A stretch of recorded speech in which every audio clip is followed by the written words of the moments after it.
네, 안녕하세요 여러분, 반갑습니다. 네, 저 앞에서 대표님이 저를 강사님이라고 이렇게 소개를 시켜주셨는데요. 뭐 제가 어디 나가서 강의를 하고 그런 건 아니고, 거의 한 9년 정도 됐네요. 물티슈 업계에서 일을 하고 있는, 그 중에서 제가 이제 물따로 물티슈 마케팅을 담당하고 있는, 네, 오태권입니다. 반갑습니다. 네, 오늘 채팅, 저 이렇게 막 활발하게 올라오는 채팅을 되게 오랜만에 보는 것 같아요. 네.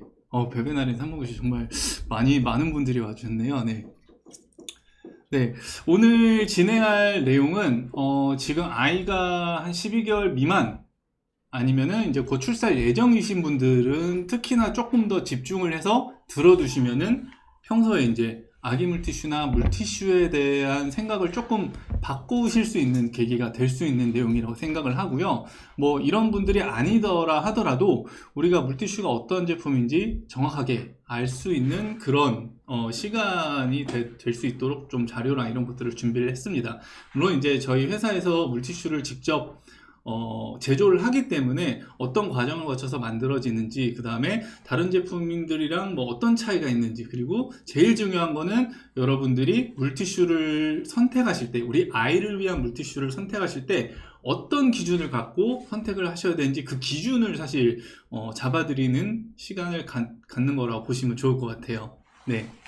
네. 손끝 세상님 7개월인데 집중해야겠네요. 7개월이면 정말 집중을 하셔야 됩니다. 네. 그러면은 제가 오늘 PPT 자료 화면을 준비를 했으니까 그걸 한번 보면서 같이 진행을 해보도록 하겠습니다. 네. 자, 뭐 타이틀이죠.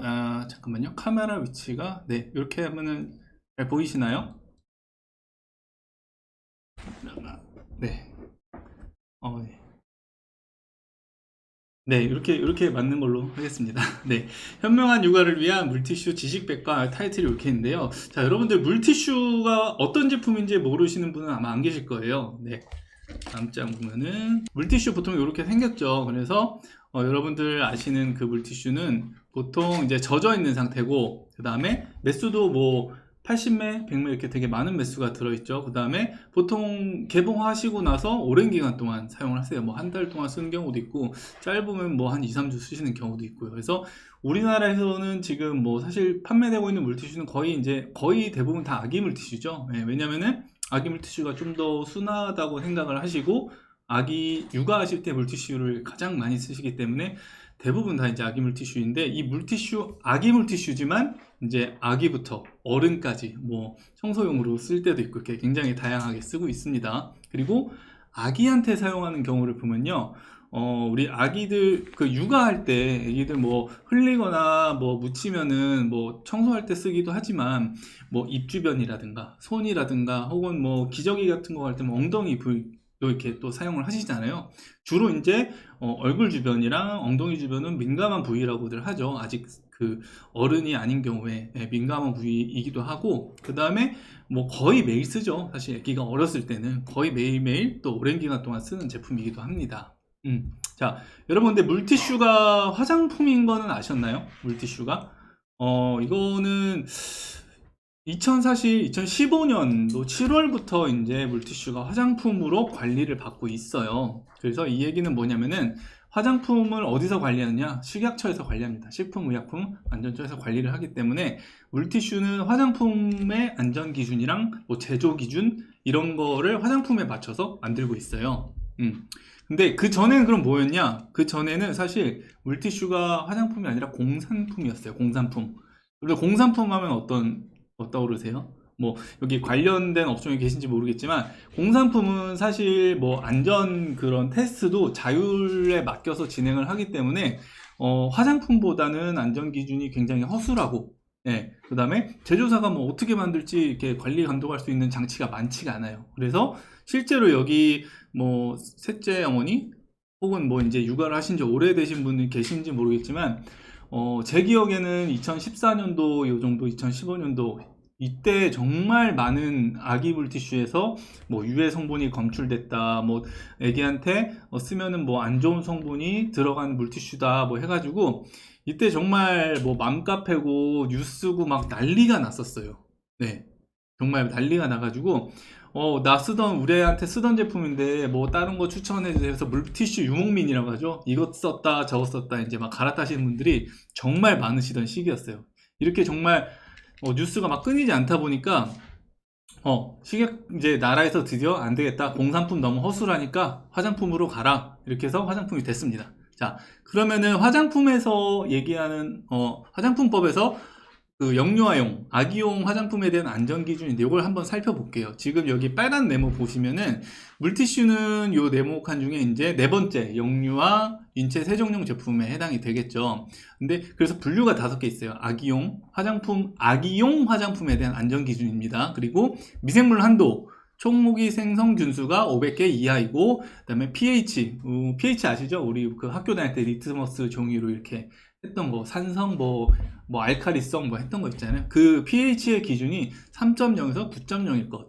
네, 이렇게 기준이 있는데 재밌는 거는 화장품을 만들 때 당연히 이거는 뭐 아이뿐만이 아니라 어른 화장품도 마찬가지고 당연히 균이 많으면 안 되겠죠. 그리고 저 pH 3.0에서 9.0이라는 거는 굉장히 폭이 넓습니다. 네. 식초가 한 2.5 정도 되거든요. 그리고 우리가 마시는 깨끗한 물 같은 경우가 이제 중성이죠, 7. 그리고 사람의 피부는 약산성 한 4.5에서 5.5 정도 되는데 사람이 쓰는 화장품이니까 당연히 3.0에서 9.0 안에 들 수밖에 없어요. 이거는 그러니까 사실 안전 기준이라고 되는 게 좀 약간 되게 느슨하죠. 네. 자, 그리고 다음 보면은 그 다음에 이제 금지 성분이 있어요. 금지 성분이 있는데 살리실릭 애시드 및 그 염료, 그 다음에 IPBC라고 하는 이 성분이 있는데 요 두 개는 이 두 가지를 넣고서는 영유아용 화장품을 만들 수 없다. 네, 이게 다예요. 금지 성분 2개. 굉장히 좀 허술하죠. 화장품으로 들어와서 공산품보다는 안전 기준이 강화된 건 맞긴 맞는데 화장품이란 제품 자체가 뭐 사실 아기들 쓰는 제품이 원래 아니다 보니까 안전 기준이 막 그렇게 견고하고 까다롭게 되어 있지는 않습니다. 자, 요거는 지금 보이시는 장면은 아마 뭐 비록 이번 강의가 아니더라도 출산 준비를 하시거나 육아를 하시거나 혹은 뭐 아기용품 같은 거 보시면서 다른 뭐 아기용품 회사나 이런 데서도 많이 보였을 자료예요. 네. 아기 피부의 특징이죠. 네, 아기 피부 특징. 각질층이 얇고 뭐 쉽게 건조해지고 그래서 애기들 보습제 같은 거 많이 발라주잖아요. 그 다음에 자외선에 민감하고 그래서 애기들도 어렸을 때 외출할 때 선크림 뭐 꼭 바른다고 얘기하죠. 그 다음에 체표면적 대비 체중, 그러니까 표면적 대비 무게가 가벼워서 유해 물질이 체내에 쌓이기 쉽다, 이런 특징을 갖고 있죠. 그래서 뭐 외부의 물질이라고 하는 거는 뭐 여러 가지 화학 성분도 있을 것이고 그 다음에 미생물도 있습니다. 자, 그리고 가장 큰 특징 중에 하나가 여러분들 여자분들 화장품 광고에서 그 피부보호 장벽이란 단어 많이 들어보셨을 거예요. 뭐 피부보호 장벽에 뭐 재생을 돕는다 뭐라든가 어떤 기능성을 가진 얘기를 할 때 피부보호 장벽이라고 하는데, 이 장벽은 사람은 누구나 다 가지고 있어요. 근데 신생아는 가지고 있지 않습니다. 네. 신생아는 이걸 언제부터 가지게 되느냐? 자, 여기 보시면은 생후 12개월 미만이라고 되어 있죠. 생후 12개월 미만은 이 각질층이 벽돌처럼 단단하지 못한 상태고 피부 보호 장벽 기능이 아직 형성이 되기 전 시기이기 때문에 이런 외부에 있는 유해 물질이나 뭐 그런 것들이 체내로 유입이 될 확률이 굉장히 높죠. 네. 근데 반면에 어른들은 저 각질층이 굉장히 단단한 벽돌로 쌓은 것처럼 단단하게 되어 있기 때문에 피부 보호 장벽이 제 기능을 하는 상태예요. 네, 12개월 미만은 그러지 못한다는 이 얘기를 하는 거죠. 그래서 아기 피부는 엄마 뱃속에 있을 때부터 태어났을 때 완성된 상태로 나오는 게 아니라 생후 12개월까지 계속 발달을 합니다. 네, 12개월 계속 여러 번 나오는데 피부학에서 다루는 내용이에요. 네, 실제로 여기 피부학 전공하신 분 혹시 계신가요? 네, 피부학에서 다루는 내용인데 아이 피부는 피부 보호 장벽 기능이 제 기능을 하려면은 최소한 생후 12개월은 지나야 한다라고 얘기를 하고 있어요. 뭐 저희가 주장하는 게 아닙니다. 그리고 이거는 그 영국에 있는 여성학하고 로얄 칼리지의 그 논문에 있는 내용인데요. 우리 신체 장기 중에 제일 중요한 게 어딜까요? 뇌잖아요, 뇌. 네. 뇌 혈관에도 혈뇌 장벽이라는 게 있어요. 혈관을 통해서 뇌로 들어오는 유해 물질을 차단을 하는 그런 기능을 하는 혈뇌 장벽이 아기들이 마찬가지로 가지고 태어나는 게 아니라 최소 생후 6개월은 지나야 이게 작용을 한다라고 얘기를 하고 있습니다. 네. 그리고 지금 보시는 자료는 여기 또 양리학 전공하신 분 계실까요? 네. 양리학 교과서에 실려 있는 내용이에요. 네. 신체 부위별로 어떤 화학 성분에 대한 부위별로 이제 흡수율 차이가 있다라는 얘기를 하는 건데, 여기 사실 그림은 지금 아기로 되어 있는데 이 실험은 사실 성인으로 진행된 실험이고요. 그 다음에 실험에서 사용했던 흡수율을 조사를 했던 그 성분은 스테로이드, 우리 뭐 이렇게 치료할 때 쓰는 스테로이드 성분으로 진행을 했습니다. 그래서 우리 팔 안쪽을 기준으로 했을 때 1이라고 봤을 때는요, 손바닥이나 뭐 발바닥 같은 경우는 조금 흡수율이 낮아요. 근데 여러분 놀라지 마세요. 다음 장 보시면은 아기한테 물티슈를 많이 쓰는 부위가 어딘가요? 얼굴 주변하고 엉덩이 주변이라고 그랬잖아요.